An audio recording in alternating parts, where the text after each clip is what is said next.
Hello नमस्कार साथियों, Dushyant civil classes में आप सभी लोगों का स्वागत है, हार्दिक अभिनंदन है। साथ ही साथ संग्रह बैच के आलोक में भी आप सभी लोगों का स्वागत है, हार्दिक अभिनंदन है। मेरे प्यारे साथियों, दुष्यंत सिविल क्लासेस की ओर से हाल ही में उत्तर प्रदेश प्रवक्ता भर्ती परीक्षा के संदर्भ में इतिहास जैसे वैकल्पिक विषय के संदर्भ में डेमो क्लासेस स्टार्ट करवाई गई हैं और इन डेमो क्लासेस के माध्यम से हम लोगों का पूरा ये प्रयास रहेगा कि आपको जो विषय वस्तु है, विषय वस्तु की एक बढ़िया समझ आपके व्यक्तित्व में शुरुआत में ही क्या है विकसित करा दी जाए। हालांकि आप जान ही पा रहे हैं कि आपको इतिहास जैसे वैकल्पिक विषय को प्रारंभिक परीक्षा के हिसाब से भी डील करके चलना पड़ेगा और मुख्य परीक्षा जो आपकी डेस्क्रिप्टिव मोड की है उसके हिसाब से भी क्या आपको डील करके चलना पड़ेगा। लेकिन मेरा व्यक्तिगत तौर पर मानना ये है कि अगर आप पर्टिकुलर किसी भी वैल्यू को एक बार जान लेते हैं तो पहले तो जानकारी होनी चाहिए और जानकारी के बाद ही क्या है लेखन कार्य प्रारंभ हो पाता है। हालांकि हमारी जो क्लासेस रहेंगी, मामला चाहे डेमो क्लासेस का हो या मामला चाहे आपका क्या हो पेड क्लासेस का हो, तो हमारी जो भी क्लासेस यहाँ पर रहेंगी वो प्रीकम मेंस के मोड पर ही हम आपको क्या है गाइडेंस देते हुए चलेंगे। मैंने आपको बोला था कि सबसे पहले मैं आपको पाषाण काल आपके सामने रखूंगा।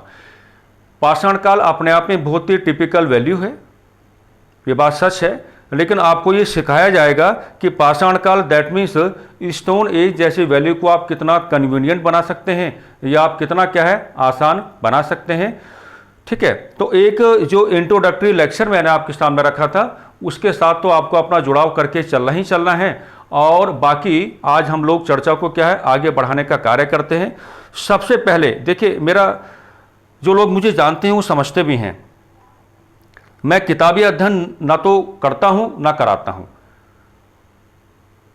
हालांकि मेरे जीवन में किताब का एक विशेष स्थान है। मैं किताब को केवल एक सहयोगी तत्व मान के चलता हूं। किताबें हमें जागरूक करने का कार्य करती हैं, हम वहां से नाना प्रकार की जानकारियां प्राप्त करने का कार्य करते हैं, लेकिन हर बात में किताब आधारित चर्चा करना वो थोड़ा ठीक नहीं लगता। आप किताब पढ़ें बिल्कुल, without books we are nothing. But जब बुक्स को कैलकुलेट करने का कार्य करेंगे तो केवल सहयोगी तत्व के रूप में लेके चलेंगे, एज अ कोऑपरेटिव एलिमेंट के रूप में आप लेके चलेंगे। केवल आप जानकारियां जुटाने का काम करेंगे और उन जानकारियों को अपना रियल कॉन्सेप्ट बनाएंगे और जिस दिन वो जानकारियां आप रियल कॉन्सेप्ट में उनका कन्वर्जन आप करा लोगे तो मैं तो यही कहूँगा फिर आपकी यात्रा क्या है बढ़िया बनेगी, आपकी यात्रा पाकसाफ बनेगी। अगर आप जैसे आज सबसे पहले विषय वस्तु जो हम आपके सामने रखेंगे उसमें हम सीखेंगे कि पाषाण काल का वर्गीकरण कैसे किया जाता है। What is the right method regarding to the classification of stone as.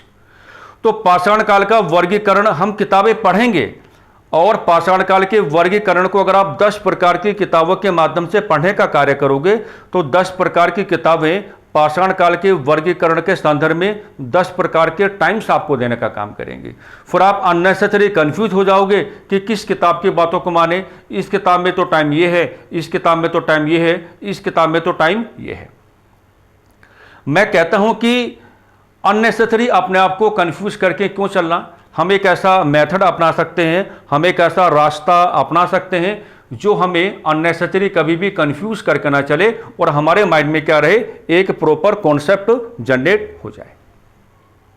जैसे हम आज आपको सिखाते हैं कि पाषाण काल जैसी विषय वस्तु आपने ली है तो हेडिंग आपने क्या बनाया, पाषाण काल का वर्गीकरण।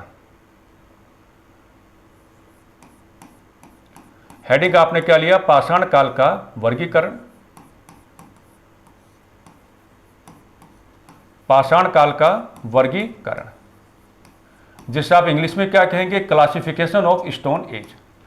अब देखिए, जब किसी भी विषय वस्तु का मेरे प्यारे साथियों क्लासिफिकेशन आप करके चलते हैं तो आपको बताना पड़ता है कि आधार क्या है, बेस क्या है, आधार क्या है। तो अगर आप ये बता के चलेंगे कि आधार क्या, तो आधार क्या इसके संदर्भ में मैं आपको परेशानियों से बचाना चाहूँगा। समय आधारित चर्चा आपको नहीं करनी है। समय आधारित चर्चा आपको नहीं करनी है। समय आधारित चर्चा आपको क्या है मेरे प्यारे साथियों, नहीं करनी है, बल्कि आप क्या है, आप चर्चा करेंगे उपकरणों पर आधारित। उपकरणों पर आधारित चर्चा आप करेंगे, उपकरणों पर आधारित चर्चा आप करेंगे, उपकरणों पर आधारित चर्चा आप करेंगे, उपकरणों पर आधारित क्या है, चर्चा आप करेंगे, है ना। क्योंकि अगर आप समय आधारित चर्चा करेंगे, मान लीजिए वो यही कह देता आपसे कि पाषाण काल का वर्गीकरण कीजिएगा, तो अगर आप पाषाण काल का वर्गीकरण करेंगे और हर मामले में क्या है समय को आप लोग कैलकुलेट करने का काम करेंगे, तो हो सकता है कि आपने कोई और किताब पढ़ी, लेकिन जो आपका मूल्यांकन करता है वो किसी और समय को लेकर के चल रहा है, तो डिफरेंसेस क्रिएट हो जाएंगे। और जैसे ही यहाँ पर डिफरेंसेस क्रिएट होंगे आपके नंबर कटेगा, आपको नुकसान क्या है हो सकता है। तो हम करेंगे कैसे, समय आधारित चर्चा हम यहां पर लेकर के नहीं चलेंगे, बल्कि क्या है उपकरणों पर आधारित जो आपकी चर्चा है वो आपको हर प्रकार की परेशानी से क्या है बचाने का कार्य करेगी। अगर हम उपकरणों के आधार पर चर्चा को लेकर के चलेंगे तो देखिएगा कि जो पूरा पाषाण काल है जनरली हम उसको क्या है 3 प्रकार से डिवाइड करके चलते हैं। जनरली यहां हम क्या लिखते हैं, पूरा पाषाण काल। और आप जान ही पा रहे हैं कि जो आपका पूरा पाषाण काल है उसको इंग्लिश में क्या कहा जाता है, पैलियोलिथिक एज कहा जाता है, पूरा पाषाण काल, ठीक है। बाद में हम देखेंगे कि पूरा पाषाण काल के भी क्या हैं 3 प्रकार के डिविजन्स आपके सामने होते हैं। अगली बात है, एक आप लेके चलते हैं मध्य पाषाण काल, जिसको आप इंग्लिश में क्या कहते हैं, मीजोलिथिक एज कहते हैं। एक आप क्या लेके चलते हैं, मध्य पाषाण काल, जिसको आप इंग्लिश में क्या कहते हैं, मीजोलिथिक एज कहते हैं। और एक आप क्या लेके चलते हैं, नव पाषाण काल। एक आप क्या लेके चलते हैं, नव पाषाण काल, जिसको इंग्लिश में आप क्या कहते हैं, नियोलिथिक एज कहते हैं, जिसको आप इंग्लिश में क्या कहते हैं भी, नियोलिथिक एज आप कहने का कार्य करते हैं। तो अगर आधार आप साक्ष्यों के आधार पर लेकर के चलेंगे, साक्ष्यों के आधार पर नहीं लेके चलेंगे, केवल उपकरणों के आधार पर लेकर चलेंगे, तो देखिए कितना आसान यहां पर बताना हो जाता है कि यहां पर जो उपकरण है, यहां पर जो मानव के द्वारा प्रयोग में लाए गए जो आपके उपकरण हैं, उपकरण जो हैं वो क्या है, केवल पत्थर द्वारा निर्मित हैं, केवल स्टोन पत्थर द्वारा निर्मित, केवल पत्थर द्वारा क्या है निर्मित हैं, केवल पत्थर द्वारा क्या है निर्मित हैं। मध्य पाषाण काल में जो मानव अपने उपकरणों को तैयार करने का कार्य करेगा, यानी कि मीजोलिथिक एज के लाइट में जो मानव है जो वो अपने टूल्स को प्रिपेयर करने का काम करेगा, तैयार करने का काम करेगा, तो वहां पर जो उपकरण है मेरे प्यारे साथियों, तो उपकरण कैसे हो जाता है, उपकरण में पत्थर है, उपकरण में क्या पत्थर है, और पत्थर के साथ क्या जुड़ जाती हैं, हड्डियां जुड़ जाती हैं, बोन्स। पत्थर के साथ क्या जुड़ जाती हैं, हड्डियां जुड़ जाती हैं, यानी कि बोन्स जुड़ जाती हैं। और ये हड्डियां किसकी हैं, मानव की नहीं है बल्कि किसकी हैं, जानवरों की हैं। परिवर्तन हो गया। नव पाषाण काल में जो मानव अपने उपकरणों का प्रयोग करेगा या उपकरणों को तैयार करने का काम करेगा, तो पत्थर का साथ उसने कभी नहीं छोड़ा। पत्थर क्या है, अभी भी है, पत्थर क्या है, अभी भी है। और पत्थर के साथ साथ क्या है, हड्डियां भी हैं। पत्थर के साथ साथ क्या है, जानवरों की हड्डियां भी हैं। पत्थर के साथ साथ क्या है भी, जानवरों की हड्डियां भी हैं। और जानवरों की हड्डियों के साथ क्या है, धातु मिक्स कर दी गई, धातु मिक्स कर दी गई, धातु मिक्स कर दी गई। आपने पढ़ा होगा कि नव पाषाण काल में ही सबसे पहली बार मानव ने धातु का प्रयोग करना प्रारंभ किया था। और पहली धातु कौन बनी थी, कॉपर यानी कि तांबा।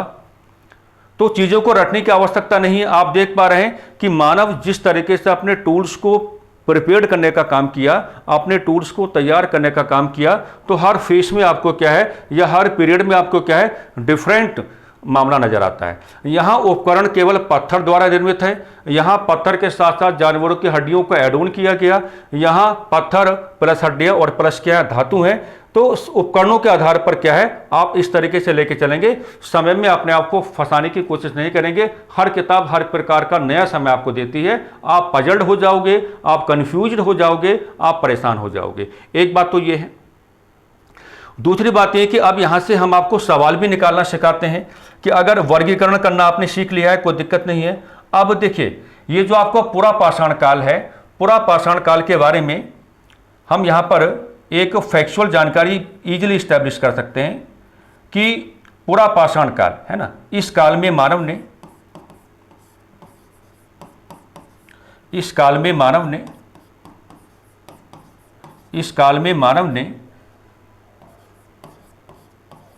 अपना सर्वाधिक समय व्यतीत किया, अपना सर्वाधिक समय व्यतीत किया, अपना सर्वाधिक समय व्यतीत किया, अपना सर्वाधिक समय व्यतीत किया, अपना सर्वाधिक समय व्यतीत किया। अब आप कहेंगे कि साहब आपने इसको निकाला कहाँ से, क्योंकि आपने समय आधारित तो कोई चर्चा की नहीं, फिर आप हमें ये पढ़ाने का कार्य कर रहे हैं कि पूरा पाषाण काल में जो मानव है उसने अपना सर्वाधिक समय व्यतीत किया। ऐसा मैं इस नाते कह रहा हूँ क्योंकि पूरा पाषाण काल का जो मैक्सिमम समय है वो मनुष्य ने आइस एज यानी कि हिम युग में व्यतीत किया था।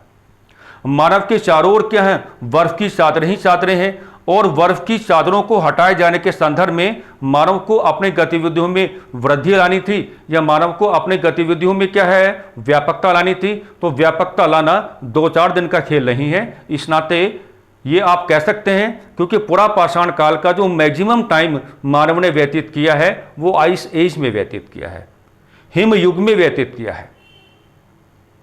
बर्फ की चादर को हटाने के लिए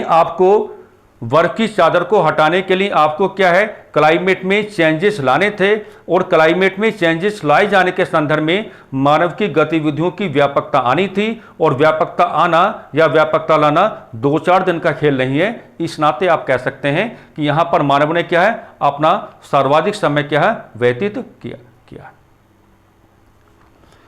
अगर आप नव पाषाण काल की बात करेंगे तो नव पाषाण काल के बारे में आप इजीली यहां पर कह सकते हैं कि मानव ने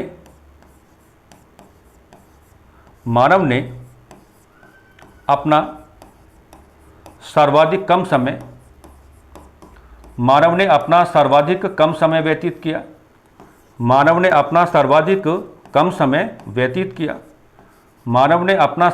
कम समय व्यतीत किया, मानव ने अपना सर्वाधिक कम समय व्यतीत किया। ठीक है, अब इसका भी कारण आप मुझसे पूछेंगे कि साहब आपने यहां पर क्यों बताया कि नव पाषाण काल में ही क्यों मानव ने अपना सर्वाधिक कम समय व्यतीत किया।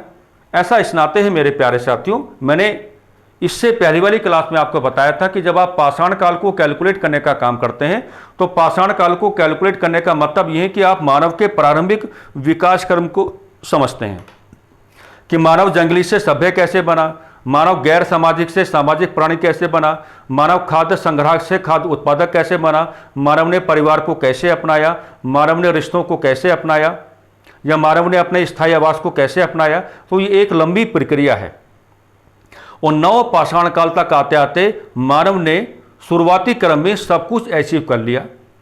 गैर सामाजिक से सामाजिक बन गया, जंगली से सभ्य बन गया, स्थायी आवास आ गया, वैवाहिक संबंधों को अपनाने लगा, रिश्तों को अपनाने लगा, खाद्य संग्राहक से खाद्य उत्पादक बन गया। तो जब इतने बड़े क्रांतिकारी परिवर्तन आपको कहां मिलेंगे, नव पाषाण काल में मिलेंगे। तो नव पाषाण काल में आप मनुष्य को ज्यादा लंबे समय तक नहीं रख सकते। नव पाषाण काल से मनुष्य को क्या है, आगे आपको कैरी फॉरवर्ड करना होगा, आगे आपको क्या है, बढ़ाना होगा। इसमें जो आपका मध्य पाषाण काल है, मध्य पाषाण काल को क्या कहा जाता है, संक्रमण काल की संज्ञा दी गई है। संक्रमण काल, जिसको इंग्लिश में आप क्या कहते हैं, ट्रांजिशन फेज। मध्य पाषाण काल को क्या है, संक्रमण काल की संज्ञा दी गई है। मध्य पाषाण काल को क्या है भी, संक्रमण काल की संज्ञा दी गई, संक्रमण काल की संज्ञा दी गई। और संक्रमण काल की संज्ञा यानी कि ट्रांजिशन फेज इसको क्यों कहा गया, ट्रांजिशन फेज इसको क्यों कहा गया, तो आप कह सकते हैं पूरा पाषाण काल को, पूरा पाषाण काल को, पूरा पाषाण काल को नव पाषाण काल के साथ जोड़ता है, नव पाषाण काल के साथ जोड़ता है, नव पाषाण काल के साथ जोड़ता है। इसलिए हम इसे क्या कहते हैं, ट्रांजिशन फेज कहते हैं। जैसे अगर आप भारतीय इतिहास की बात करेंगे तो भारतीय इतिहास आप कहते हैं कि प्राचीन भारतीय इतिहास, मध्यकालीन भारतीय इतिहास या आधुनिक भारतीय इतिहास।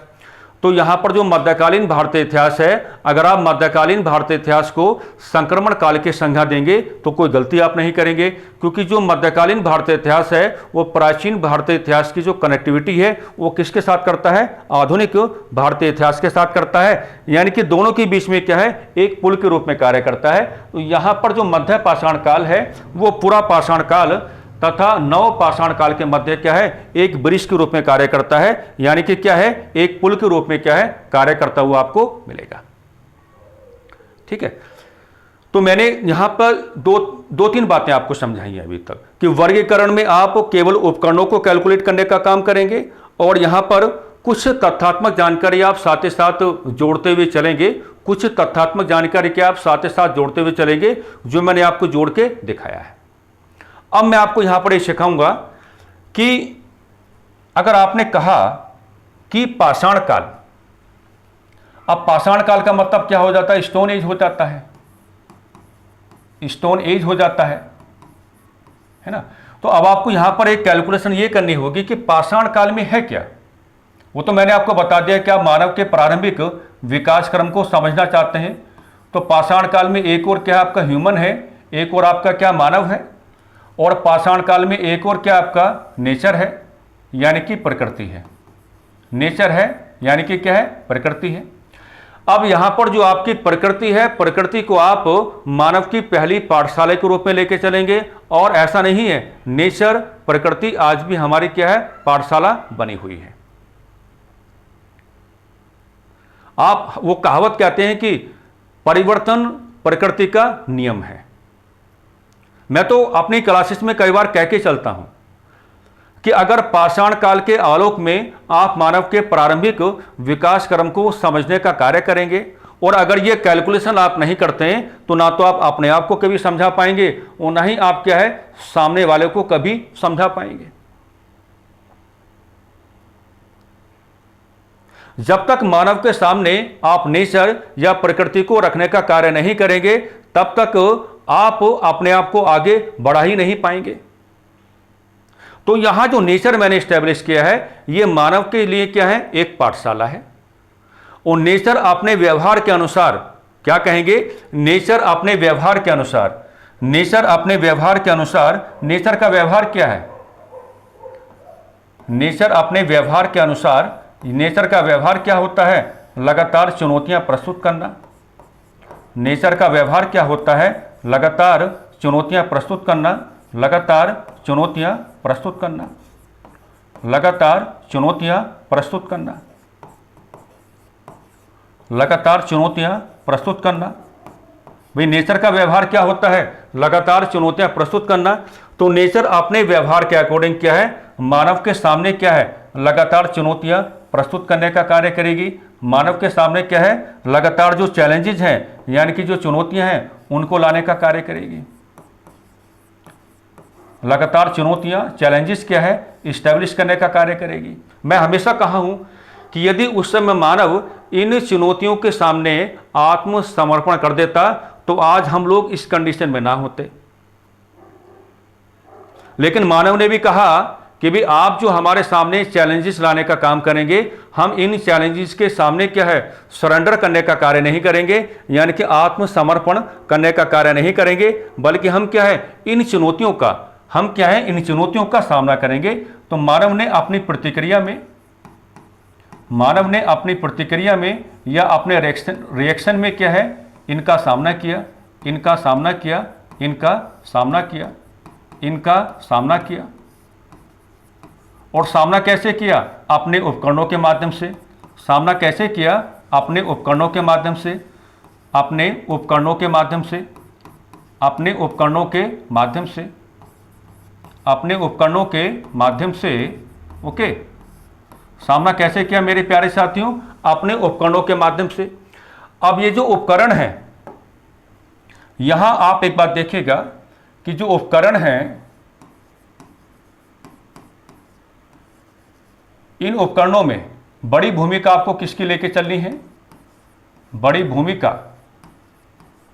तो बड़ी भूमिका आपको किसकी लेके चलनी है, पत्थर की। बड़ी भूमिका आपको किसकी लेके चलनी है, पत्थर की आपको लेके चलनी है। बड़ी भूमिका आपको किसकी लेके चलनी है, पत्थर की आपको लेकर के चलनी है, राइट। बड़ी भूमिका आप किसकी लेके चलेंगे मेरे प्यारे साथियों, पत्थर के आप लेके चलेंगे। लेकिन अब यहां पर आपको ये समझाना पड़ेगा कि मानव ने पत्थर को अपने साथ जोड़ा कैसे, यानी कि विचार आपको करना पड़ेगा, और विचार आपको यह करना पड़ेगा, मानव ने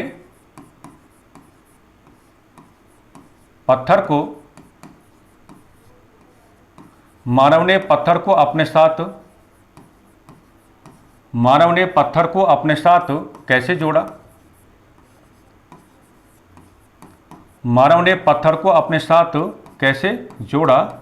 मानव ने पत्थर को अपने साथ कैसे जोड़ा, यह आपको समझाना पड़ेगा। और ये मामला मैं हमेशा कहता रहता हूं कि नेट तक की परीक्षाओं में कई बार पुटअप किया गया है। अगर आप यूपी जेआईसी प्रवक्ता परीक्षा की बात करेंगे, इतिहास की बात करेंगे, तो आपको इतनी जो बुद्धिजीविता है वो आपको दिखानी पड़ेगी, और इतनी जो बुद्धिजीविता है वो दिखानी भी चाहिए, तब जाकर ही आप एक अच्छा अध्यापन कर पाएंगे, और अध्यापन के लिए अपने आप को क्या व्यवस्थित और अनुशासित क्या है कर पाएंगे। तो असल में हुआ क्या, मानव के सामने जो पत्थर आया, पहले उसको दिखा देता हूं मैं। मानव के सामने जो पत्थर आया, पहले उसको दिखा देता हूं। मानव के सामने पत्थर जो था उसकी शेप ये थी। मानव के सामने जो पत्थर था उसकी शेप क्या थी, ये थी। इस शेप का मतलब क्या होगा, आप इसको कह सकते हैं आकार में बड़ा, लार्ज इन साइज, आकार में बड़ा, लार्ज इन साइज, और प्लस में क्या है, नुकीला, वेरी शार्प, नुकीला, वेरी शार्प। लेकिन आपको क्या बनाने, आपको तो उपकरणों को बनाना, टूल्स को बनाना है। तो आप जो पत्थर आकार में बड़ा है और शार्प है, आप उसका इस्तेमाल कैसे करेंगे ताकि आप डिफरेंट टूल्स बना पाएं। आप उसका इस्तेमाल कैसे करेंगे ताकि आप क्या है, डिफरेंट टूल्स बना पाएं। अब ये मानव के सामने क्या रही मेरे प्यारे साथियों, एक चुनौती है। आप इसे क्या है, एक प्रकार की बड़ी चुनौती ही मान के चलेंगे। लेकिन तरीका हम क्या अपनाएंगे, तरीका हम ये अपनाएंगे कि ये जो टूल, ये जो पत्थर इस तरीके से आपको दिखाई दिया है, अगर इस पत्थर को हम ऐसे डील करते हैं, ये क्या है, ये है एक फ्लो ऑफ वाटर, बहता हुआ पानी है। ये क्या है, ये क्या है, फ्लो ऑफ वाटर, बहता हुआ पानी है ना। और इस बहते हुए पानी में अगर हम इस स्टोन को डाल दें, गौर से समझना, इस बहते हुए पानी में अगर हम इस स्टोन को डाल दें, यहाँ टकराएगा, यहाँ टकराएगा, यहाँ टकराएगा, यहाँ टकराएगा, यहाँ टकराएगा, यहाँ टकराएगा, यहाँ टकराएगा, और कुछ इस तरीके से आपके सामने आएगा।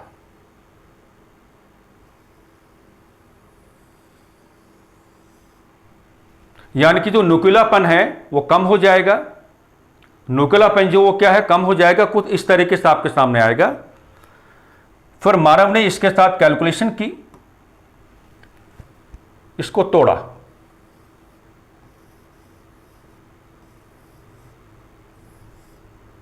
इसको तोड़ा, फिर मानव ने इसके साथ कैलकुलेशन की, इसको तोड़ा, और अंदर जो ये वाला साइज मिला, अंदर जो ये वाला साइज मिला प्रॉपर, है ना, इसको क्या कहा गया, पेबुल। इसको क्या कहा गया, पेबुल। पेबुल, और पेबुल क्या है, पत्थर का नाम है। पेबुल क्या है, एक ऐसा पत्थर, एक ऐसा पत्थर, एक ऐसा स्टोन, एक ऐसा पत्थर जिसका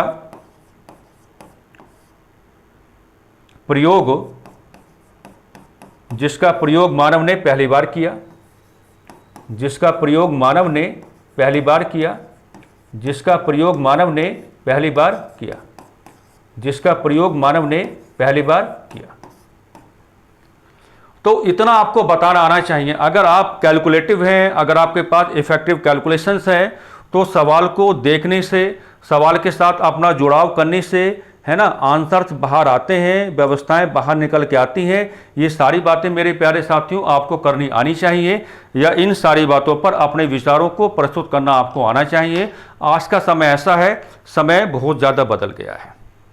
अगर आप कैलकुलेटिव नहीं है, अगर आप अच्छी कैलकुलेशन करके नहीं बैठे हैं तो मामला नुकसान में जा सकता है। और हम तो ये कहते हैं कि हर विद्यार्थी अपनी ओर से मेहनत करके चलता है। तो अगर मेहनत में क्या हो जाए, एक फार्मूला अप्लाई हो जाए, राइट वे में राइट लेवल हो जाए, तो इसका मतलब क्या है, बड़ी आसानी के साथ सफलता आपके पक्ष में आ सकती है। बड़ी आसानी के साथ क्या है, सफलता आपके पक्ष में आ सकती है। ठीक है जी, आओ अब कुछ और आपको सिखाते हैं। सिखाना बहुत जरूरी है, सीखना बहुत जरूरी है। अगर मैं यहां से ये कह दूं कि मैं जो पढ़ा रहा हूं वही आएगा, तो मुझसे बड़ा पागल कोई नहीं है। हम आपको सिखा सकते हैं, एक समझ दे सकते हैं। जितनी उस समझ की आप व्यापकता लेकर के चलेंगे, उतनी ही आपके जेन्युइन जो कॉन्सेप्ट्स हैं वो बनते चले जाएंगे, और वहीं से आपकी सफलता की कहानी क्या है, प्रारंभ हो जाएगी। अध्यापक या अध्यापन करने वाला केवल आपको सिखा सकता है, यही है। अब यहां पर आगे आप बढ़ेंगे तो आगे बढ़ लेते हैं, चलिए कोई बात नहीं। सबसे पहला फेज क्या है, पूरा पाषाण काल है। सबसे पहला फेज क्या है, पूरा पाषाण काल।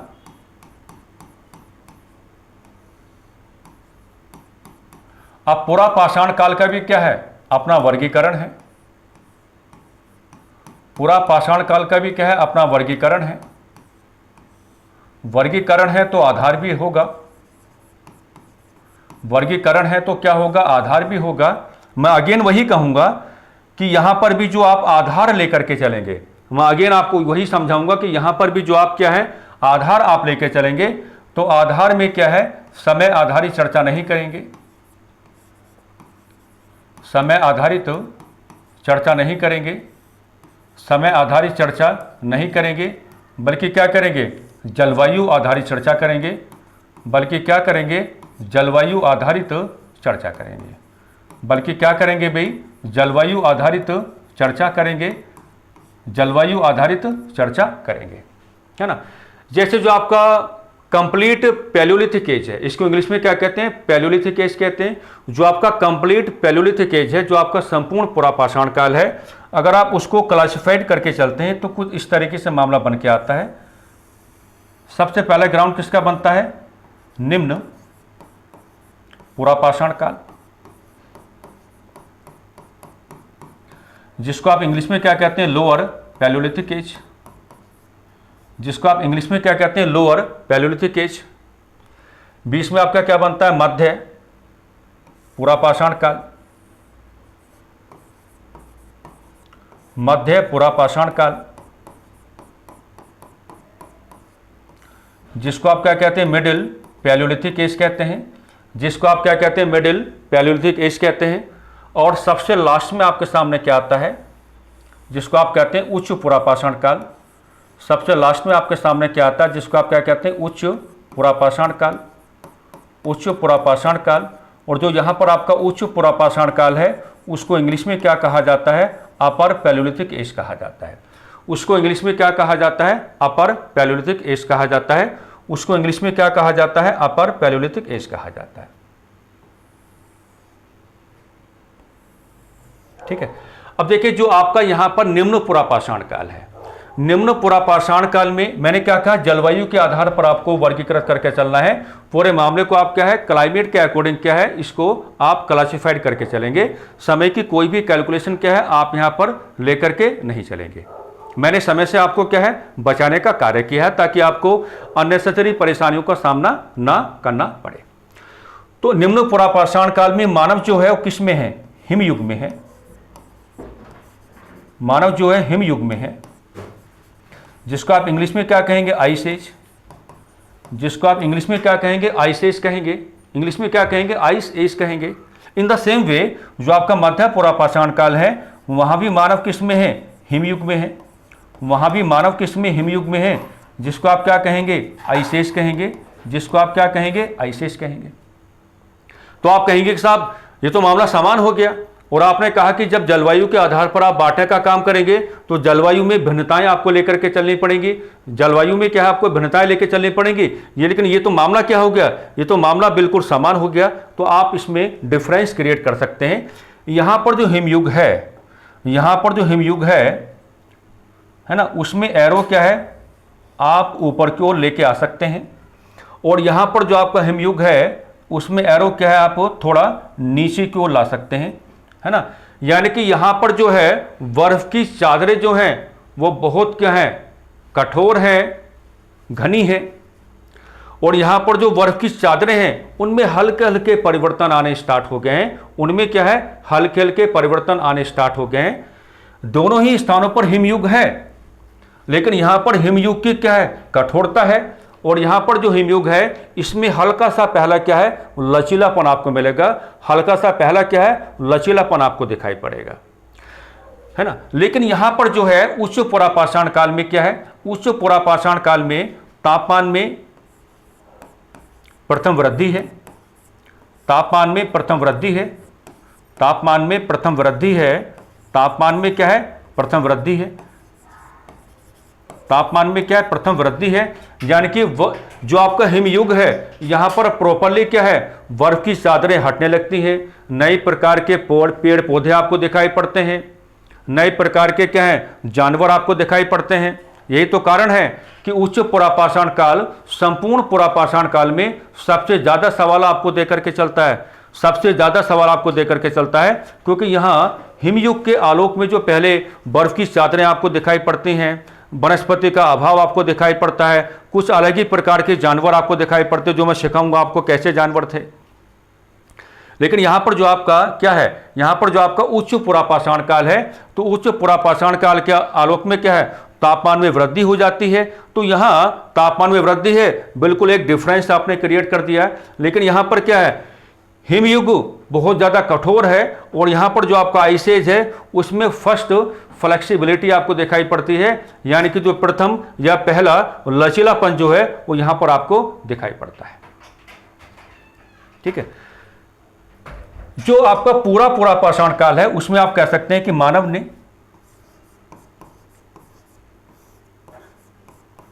ने अपना सर्वाधिक समय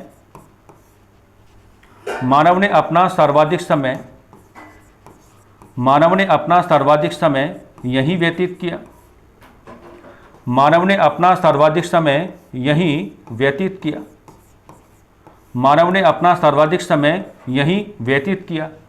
अब ऐसा क्यों है, क्योंकि यहां हिमयुग अपने कठोरता बनाए हुए है, और जब हिमयुग अपने कठोरता बनाए हुए है ना, तो आप वही कहेंगे कि मानव के सामने एक कठोर वातावरण बना हुआ है, इससे मानव अपने आप को बाहर निकालने के प्रयास कर रहा है, लेकिन प्रयासों की जो सफलता है वो एक या दो रात की कहानी नहीं है। लेकिन यहां पर जो आपका उच्च पुरापाषाण काल है, यहां आपको यह कहना पड़ेगा कि मानव ने सर्वाधिक कम समय यहीं व्यतीत किया, मानव ने अपना सर्वाधिक कम समय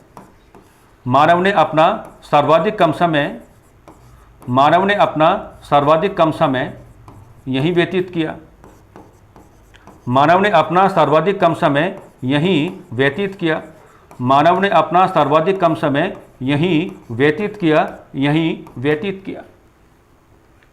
क्योंकि अब बर्फ की चादरें हट चुकी हैं, नई प्रकार का जो आपका वेजिटेशन है वनस्पति आ चुकी है, नए प्रकार के एनिमल्स आ चुके हैं, तो अब आप मानव को पुरापाषाण काल से आगे कहां ढकेलने का कार्य करेंगे, मध्यपाषाण काल में, तो कहानी बन गई। और यहां भी आप कहेंगे कि जो आपका मध्यपाषाण काल है इन दोनों के मध्य क्या है संक्रमण काल, इन दोनों के मध्य क्या माना जाएगा संक्रमण काल माना जाएगा, इन दोनों के मध्य एक प्रकार का क्या माना जाएगा ट्रांजिशन फेज माना जाएगा, यानी कि क्या माना जाएगा संक्रमण काल माना जाएगा। ठीक है जी,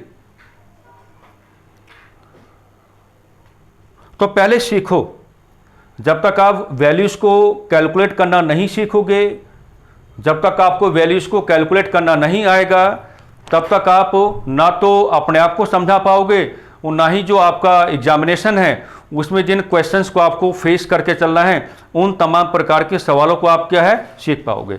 तो अभी जो भी डेमो क्लासेस हैं उनमें है ना, उत्तर प्रदेश प्रवक्ता भर्ती परीक्षा के संदर्भ में और इतिहास जैसे वैकल्पिक विषय के संदर्भ में, तो अभी हम सीखने और सिखाने के दौर में हैं। अभी हम बहुत ज़्यादा क्या है जल्दबाजी नहीं कर रहे हैं, अभी हम क्या सीखने और सिखाने के दौर में हैं।